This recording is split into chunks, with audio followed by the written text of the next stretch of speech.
Good evening, sports fans, and welcome back to another episode of Sportszone. I'm your host, Ryan Baldwin. Let's dive right in. The Cowboys moved to 3-1 on the season after a strong defeat of the Carolina Panthers over the weekend, a previously undefeated team. And here to tell me about the game and analyze it are my analysts Mason Shepard and Sam Mangan. Gentlemen, how are we feeling today? Good, how are you doing? Good, good. I'm pretty good today. How are you? I feel really good after a Cowboys win. And it was a strong win indeed. Mason, why don't you tell me about it? Well, I was scared when the game first started because I didn't know where it was going to end up. But Dallas, they impressed me because they kept it close. And not only that, but they played with grit. They played with intensity. Dak had an incredible game, 188 yards, 4 touchdowns. And I was just really impressed by the passion that Dallas played with. It was like for once they wanted to win and not just be in fear of losing. So I loved it. It was a very good game.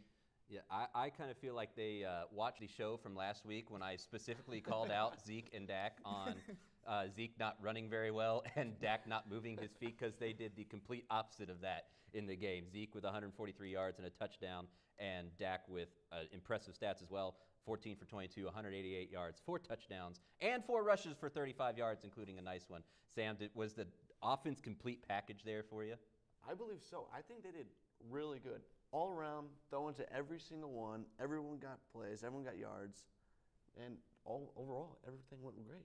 Yeah, and it's not just one side of the ball that did well. That defense looked absolutely It's about time. spectacular. It is When was the last time we had the pleasure of saying that the Cowboys defense looked phenomenal? I think I was 7 and wearing a DeMarcus Ware. Oh, my God. But The leader of that defense, I would say, would probably be Trayvon Diggs and Micah Parsons. Yes.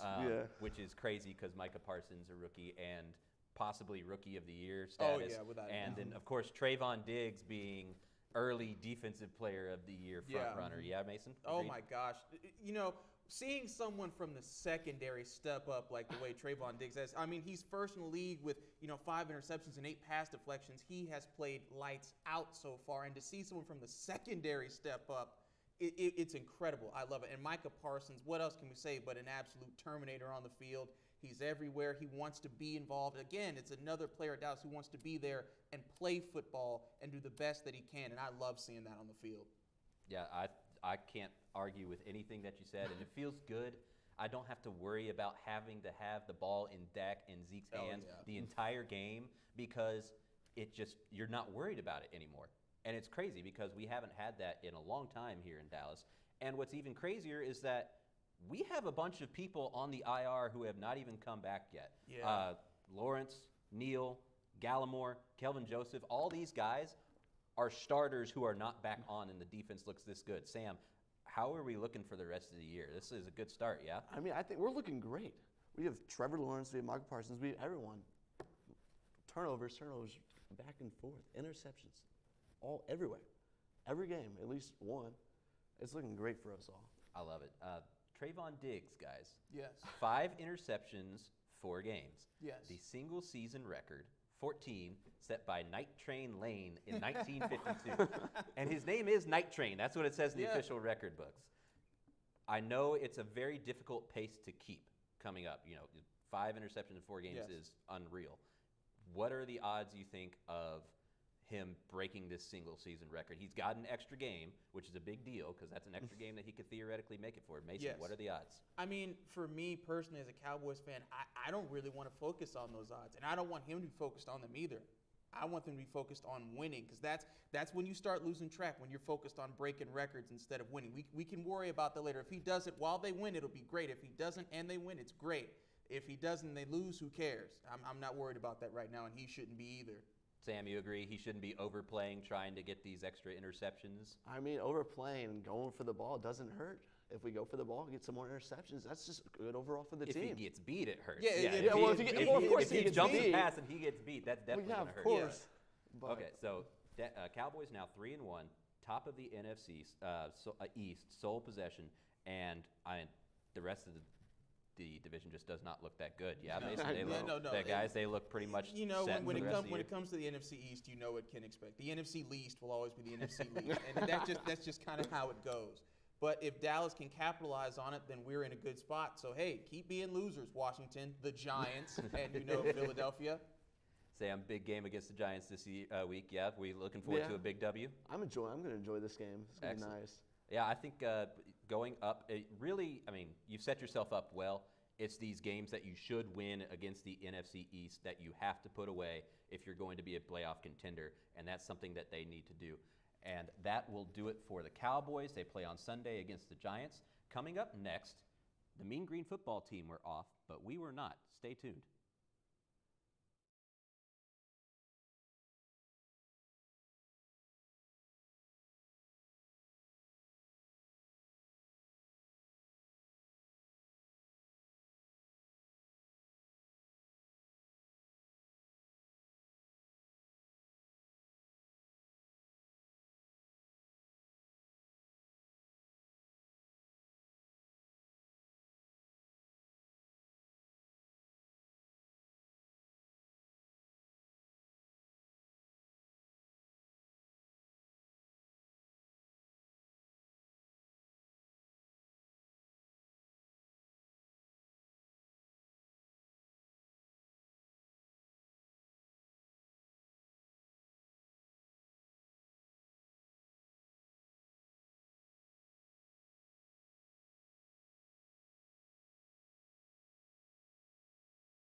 Welcome back to Sportszone. The Mean Green football team may have had a bye week, but that didn't stop us from taking a look at some of the shortcomings they've had in getting into the players into the NFL.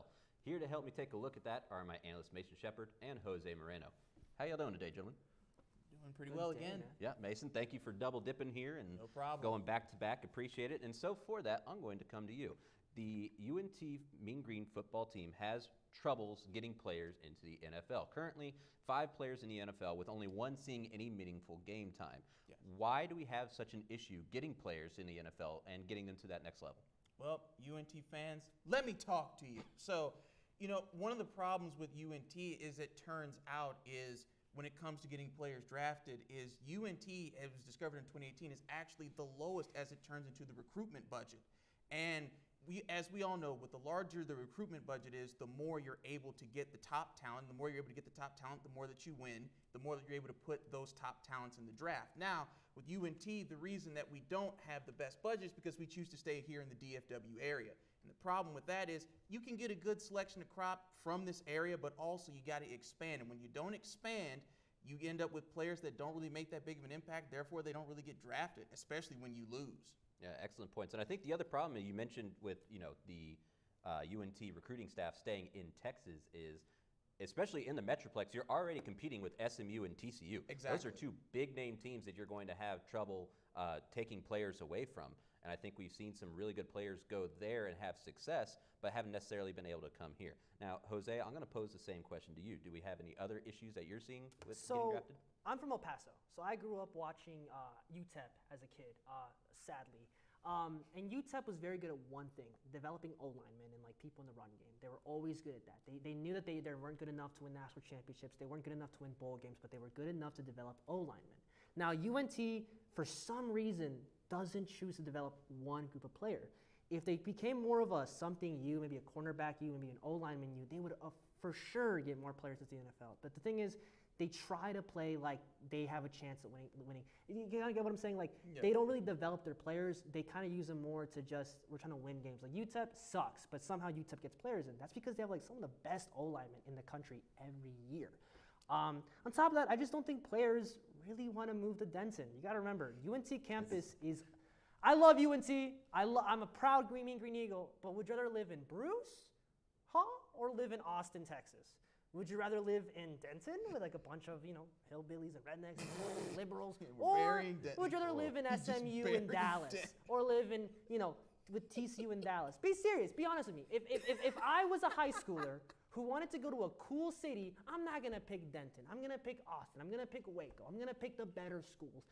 I also just think that UNT doesn't really just seem that appeasing to these players as well. We don't have a historically good record. We don't have a historically we're consistently considered one of the worst college football teams in history. What's going to make players want to play for us? I think that right there is also kind of to piggyback off that. That's kind of another reason players to want to come here. It's kind of like people like my boy Jose here. We have a toxic culture of like no school spirit here because let's be real, because people will tell each other that go here that we suck. And I think the football players, they go out in the field and they play like they do. So it's just, we don't believe in ourselves. It's not a good culture here. And I think when guys in a serious mindset, when guys are looking for places to play, they want a culture of support. They want a culture that they know means something. When you've got people that you go to the same school with saying that you suck, that's not a culture that you want to be proud of and play for. Okay, so that's an interesting point. So let's jump on that then. Where does that culture change start, Mason? Culture change starts, honestly, it's going to sound really simple and rudimentary, but the culture just starts with winning.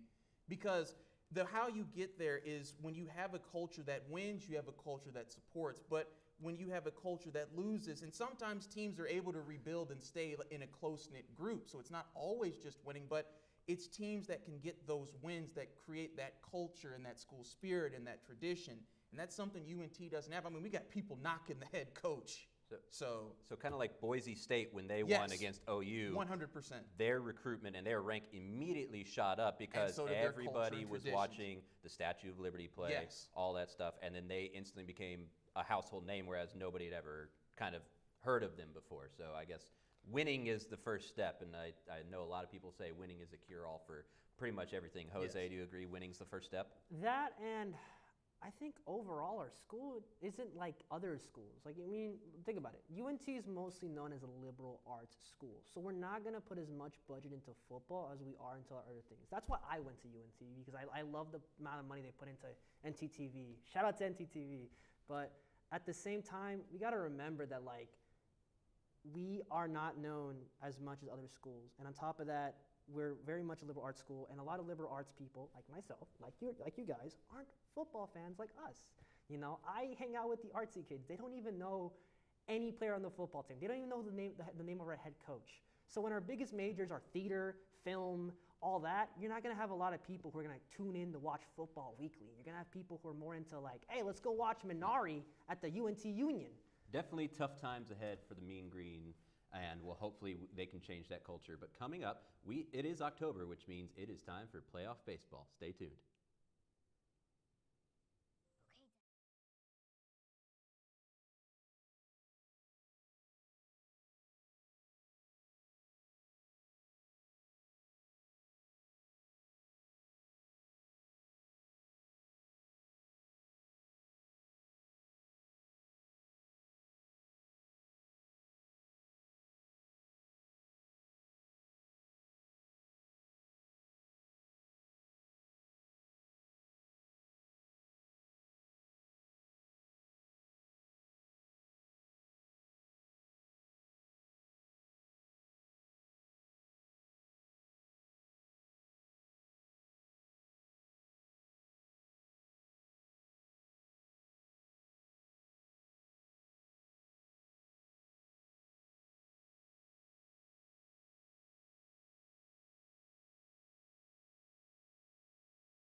Welcome back to Sports Zone. It is October, and that means one thing, and that is playoff baseball. That's right.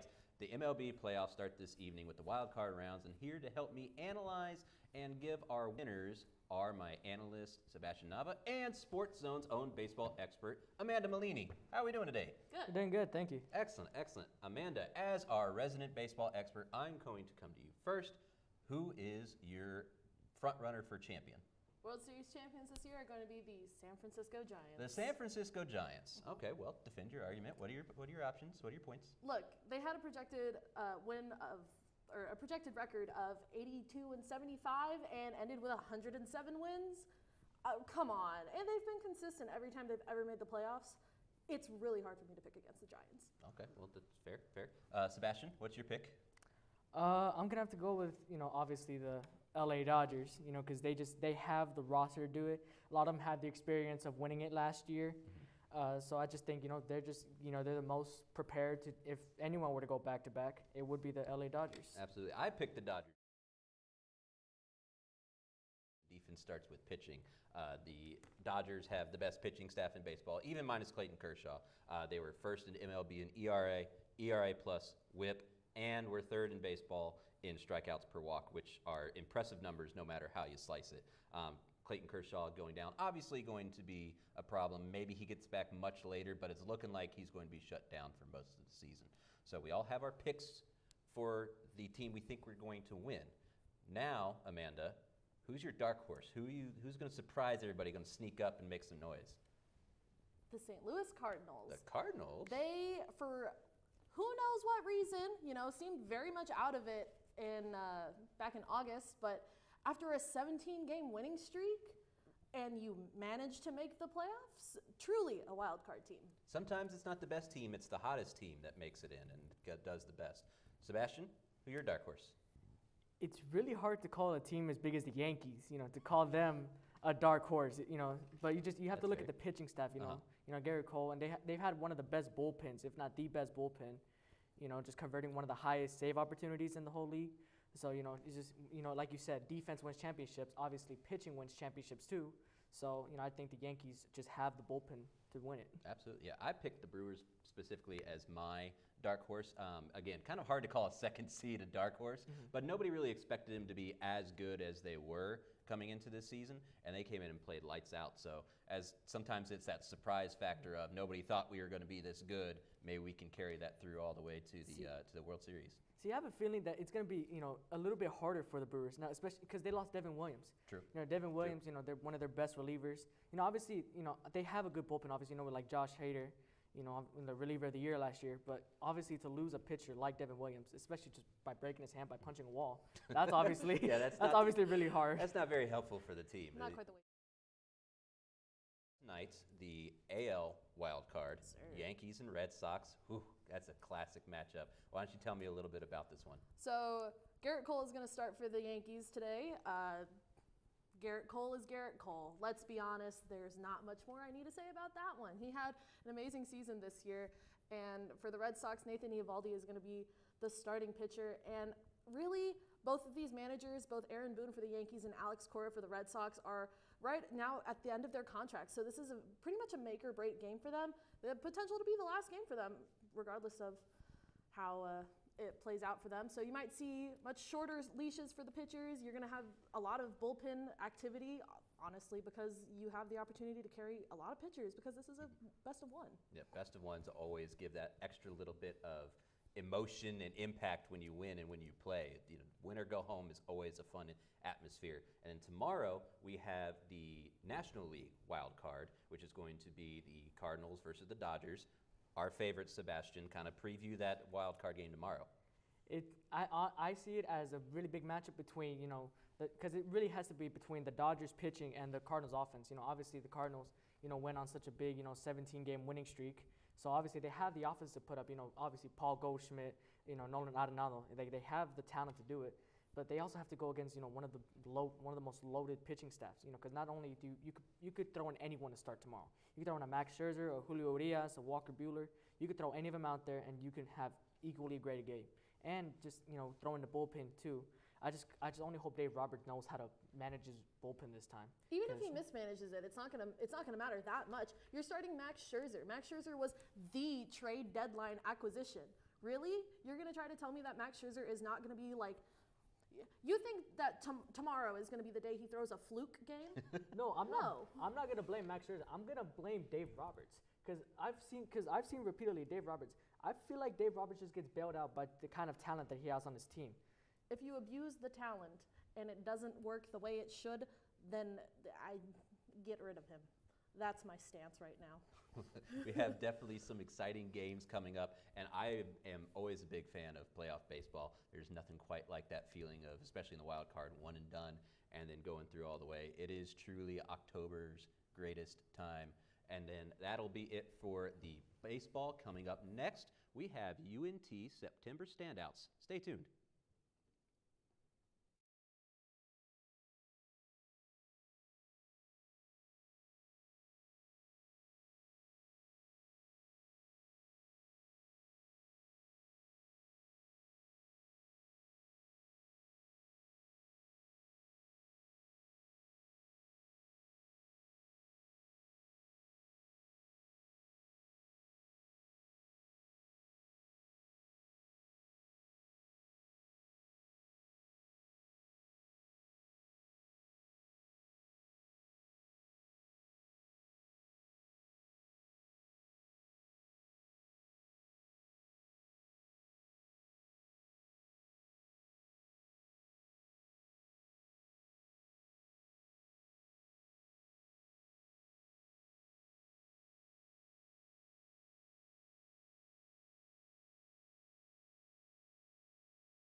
Welcome back to Sports Zone. The month of September had a lot of ups and downs for all UNT sports teams, but we decided we are going to pick our September standouts for the month and give them some praise. And here to help me do that are my analysts AJ Tellers and James Carroll. Gentlemen, how are we feeling today? Pretty good, pretty good. Ready to Pretty talk good. to UNT. Yeah, excited to keep the mean green train rolling. Excellent. I love the opportunity we get here to kind of come to some lesser sports and kind of highlight the players that are really doing well. And AJ, I'm going to come to you first. Who's your September standout? So I'm gonna stick the lesser teams aside for now. Fair. I'm gonna start with football. Let's go running back DeAndre Torrey. Now I know it's been tough to find bright spots with this football team, but one of them has been the run game. And Torrey out of the backfield averaging 5.7 yards a carry, averaging over 120 yards a game. And the problem with Torrey is the game scripts have often got the game away from the run game. They haven't been able to stick with Torrey. But you lost Trey Siggers last year, and you lose Oscar Attaway to injury. It's really been DeAndre Torrey's backfield, and he's really produced in a big way. Had that 3-touchdown game against Northwestern State. He has been the star offensively out of the backfield. Absolutely. Carrying a lot of load, and I had a chance to listen to him talk during the press conference today, and he was not at all concerned with the amount of extra work. He was very confident in being able to take care of his body and keep pushing and keep being able to keep that workload up for the rest of the season. So definitely a strong contender for September standout. James, what's your pick? I'm going to go with Rhett Robinson of UNT Volleyball. She, people at home, if you are looking to get into, more, lesser known UNT sports, go watch Rhett Robinson play volleyball. She made the CUSA team last year for a reason. Nobody plays with more passion and more confidence than her. She had 28 kills at UT Arlington, 32 kills against Illinois State. She's looking like a Call of Duty leaderboard out here. She consistently, with Barbara Martin gone, the other attacker, she has fully embraced the role, and that the offense is going to flow through her being set up by Kaylee Scopel, and she has embraced that role phenomenally. Unfortunately, I just don't think we have the pieces around her to compete with like the Rice volleyball teams of the world. But yeah, if you want to go see a good volleyball player, go see Rhett Robinson. Excellent. Ooh, volleyball and football. I'm going to go deep dive here, right, guys? Cross country. Ooh. Yes. Cross country won 2 invitationals in the month of September, led by a couple of runners. The first one I'm going to mention is Caleb Bouchard. 2 second places in those races. He was named Conference USA Runner of the Week last week, and he finished 8 seconds better in his 8K time in the second one in the Texas A&M Invitational. Right behind him was Braden Lange, who also won Conference USA Runner of the Week 3 weeks ago and finished 1st and 4th in the 2 invitationals. Those 2 guys have been absolutely outstanding for cross country, and cross country is definitely something that does not get enough credit for UNT because they have done a fantastic job so far. I read an article about them all basically running through the wilderness as a team to kind of build that team building, and that is something that you just don't see in other sports. It's maybe some like sports do lock-ins and stuff, but to just go and run out and like camp as a team, that's got to bring you together. And those 2 leading the way for men's cross country has been ridiculous and been they're my September standouts. I don't know how you can go basically average second and a half and not be a September standout. AJ, do you have like a runner-up for your September standout? Yeah, so I got a pair of teammates on the soccer field, Brooke Lampy and goalkeeper Sarah Fuller. Fuller, since that Baylor loss, has only conceded 2 goals in the month of September. She's got 4 clean sheets, and it's really been a defensive effort for the Mean Green soccer team. Brooke Lampy, on the other end, has been a staple of this defense, but in September, she was asked to take on much more of a prolific role in the midfield, higher up the pitch. And for a team that really relies on its production from the midfield, Brooke Lampy being a staple of that, it's really made this team click. And they've struggled a little bit in September, but they've gotten good production out of those 2 players, Lampy and Fuller. Lampy and Fuller. Sarah Fuller as a September standout is probably pretty fitting because she's done a number of standout things. Wouldn't be her first time. Year. Yeah. James, any runner-up or anything you've got for your picks? I'll be honest, he stole mine. I had Sarah Fuller as well. Oh, that's not fair. I mean, low-hanging fruit, but it's because she's been doing so well. Like you said, only two goals during the month of September, and she's making like an already great program that we had. How many years in a row have we won the championship? And she's just making it that much better. Anybody that we're kind of looking forward to for October? Yeah, you got something? I mean, I was gonna try and be optimistic and say, maybe one of the quarterbacks, stands out and like takes over the starting role.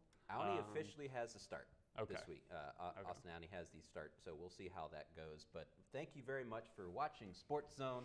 We broadcast Tuesdays and Thursdays at 5:30 on Frontier 46 and Charter 192, as well as live streaming on Facebook and YouTube. Don't go anywhere because NTTV Nightly News is coming up next. Y'all have a great night.